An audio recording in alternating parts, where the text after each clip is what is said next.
Statement by the minister. Yes, sir.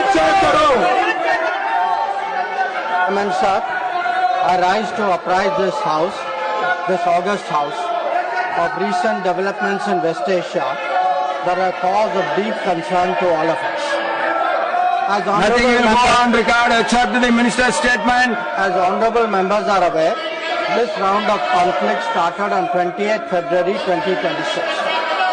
It has witnessed not only fighting between Israel and the United States on one side and Iran on the other, but also attacks on a number of Gulf states. There have been numerous casualties, including at the leadership level in Iran, Nothing will go on record except the minister's statement. As well as destruction of infrastructure in the region.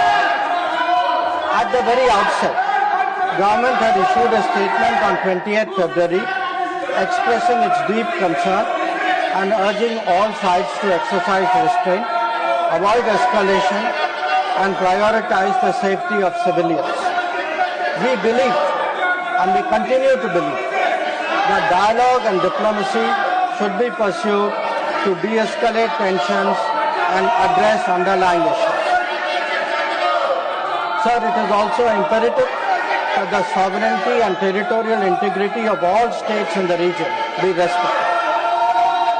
Given the gravity of the situation, the Cabinet Committee of Security, CCS, met on 1 March under the chairmanship of the Honorable Prime Minister. It was briefed on the airstrikes in Iran and the subsequent attacks in several Gulf countries. The CCS was concerned over the safety and security of the Indian community in the region. It also focused on the implications for regional security and for economic and commercial activities. The committee was apprised of difficulties faced by Indian travelers transiting the region and by students appearing for scheduled examinations in these countries. It directed all concerned ministries and departments to take appropriate measures to respond to these problems. Honorable Prime Minister continues to closely monitor emerging developments and relevant ministries are coordinating to ensure effective responses. Sir, the conflict has continued to intensify and the security situation in the region has deteriorated significantly. We have noted that, in fact, the conflict has spread to other nations with mounting destruction and deaths. Normal life and economic activities in the entire region are visibly affected. In expressing our sorrow at the loss of lives. Honorable Chairman, sir, while any development that negatively impacts peace and security in the world is deeply troubling, this ongoing conflict is an issue of particular concern for India. We are a neighboring region and understandably have obvious stakes that West Asia remains stable and peaceful. There are almost 1 crore Indian citizens who live and work in the Gulf nations. In Iran too, there are a few thousand Indians who are there for study or for employment. The region is key to our energy security and includes many important suppliers of oil and gas. Chairman sir, the Gulf is also a major trade partner, accounting for almost $200 billion annually. The House is also aware that in the last decade, there has been significant investments from the region into the Indian economy. Therefore, serious supply chain disruptions and climate of instability that we perceive are serious issues. Furthermore, these include attacks on merchant shipping where Indian nationals often constitute a large proportion of the crews.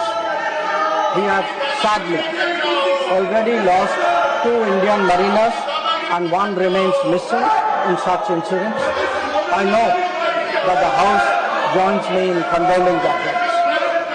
Honorable Chairman, sir, government has been assessing the situation in West Asia continuously since the 12-day war in June 2025. We noted the indications of growing tension and cautioned the Indian community in Iran accordingly.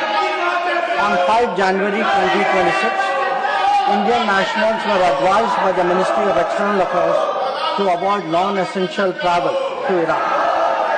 Those already resident there were urged to register with the embassy, exercise due caution, and monitor the embassy website and social media handles.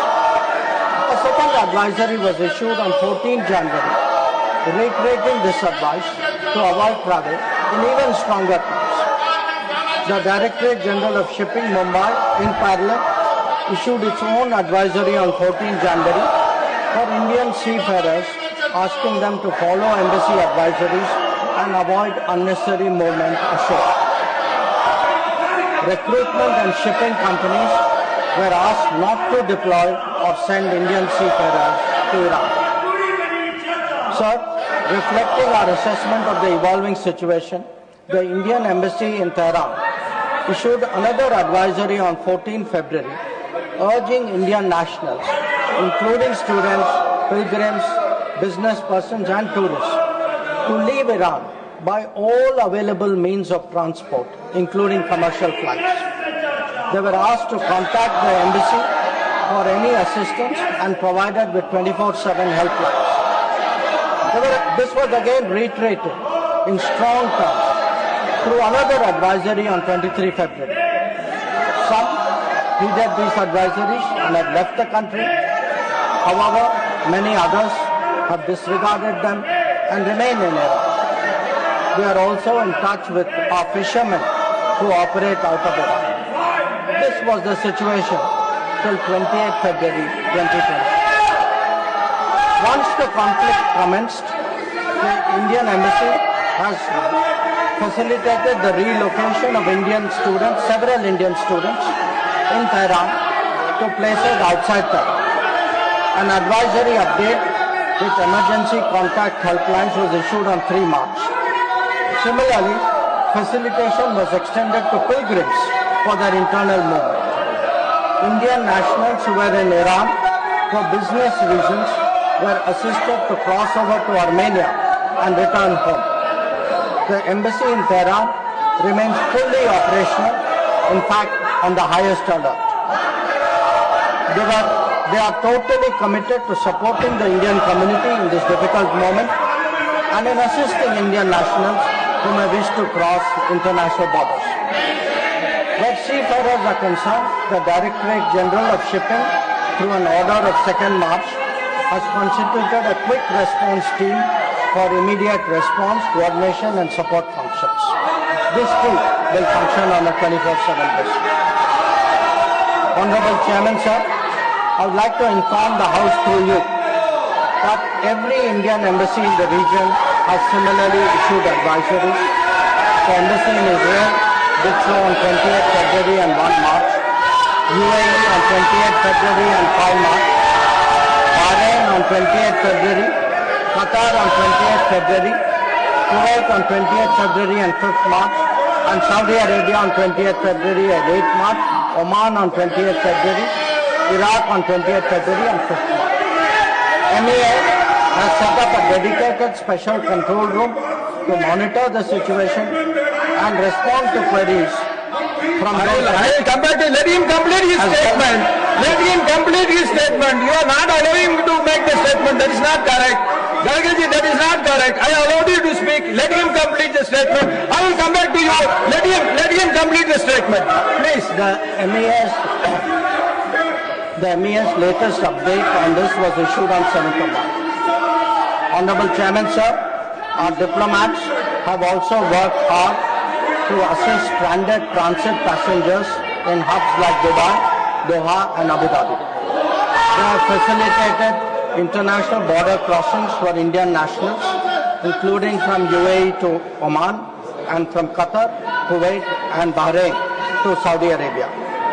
Wherever there has been a partial opening of airspace, we have approved and undertaken commercial flights, including non-scheduled flights, to enable the return of Indian passengers.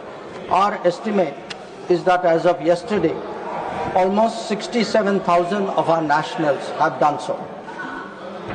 Sir, I also saw, today I was informed of a handout information put out by the Ministry of Civil Aviation, and this tells us of the efforts government is making. Yesterday there were 15 inbound flights operated by Indian carriers which arrived in India, on the 7th. On the 8th there were 49 flights, and on the 9th there are 50 flights. So I want to assure the House that every effort is being made that those who are stuck in the region, those who are transit passengers who are there, those who need to come back urgently from this region, we are making every effort for them to do so. Chairman, sir, throughout this period, government maintained close contact with relevant countries. Honorable Prime Minister himself has spoken to the President of UAE, the Amir of Qatar, the Crown Prince of Saudi Arabia, the Crown Prince of Kuwait, the King of Bahrain, the Sultan of Oman, the King of Jordan, and the Prime Minister of Israel. In each case, we received assurances that the well-being of the Indian community would be a priority for the host government. I have similarly been in close touch with my counterparts in these countries. Insofar as the United States is concerned, we have maintained regular contacts through diplomatic channels. While attempts have been made, contacts with Iran at the leadership level are obviously difficult at this time. I have, however, spoken to Foreign Minister Arakchi on 28 February and 5 March 2026. We will continue these high-level conversations in the coming days. Sir, the House will also be interested in the issue of an Iranian vessel that is currently docked in Kochi. The Iranian side had requested permission on 28 February for 3 ships in the region to dock at our ports. This was accorded on 1 March. IRIS Lavan actually docked on 4th March in Kochi. The crew is currently in Indian naval facilities. We believe that this was the right thing to do, and the Iranian foreign minister has expressed his country's thanks for this humane gesture. Honorable Chairman, sir, in view of the implications of this conflict for our energy security, I also seek to address that particular concern. Government remains committed to ensuring that fully taking into account availability, costs, and risks of the energy markets. For us, the interests of the Indian consumer has and will always be the overriding priority. Where required, Indian diplomacy has supported the endeavours of our energy enterprises in this volatile situation. Honourable Chairman, sir, let me conclude by highlighting the 3 guiding factors of our approach. 1. India is in favour of peace and urges a return to dialogue and diplomacy. We advocate de-escalation, restraint, and ensuring the safety of civilians. 2. The well-being and security of the Indian community in the region is our priority. We will continue to work with the governments of the region towards that end. And 3. Our national interest, including energy security and trade flows, will always be paramount. I am confident, sir, that the government has the full support of this august House on this matter. I thank you.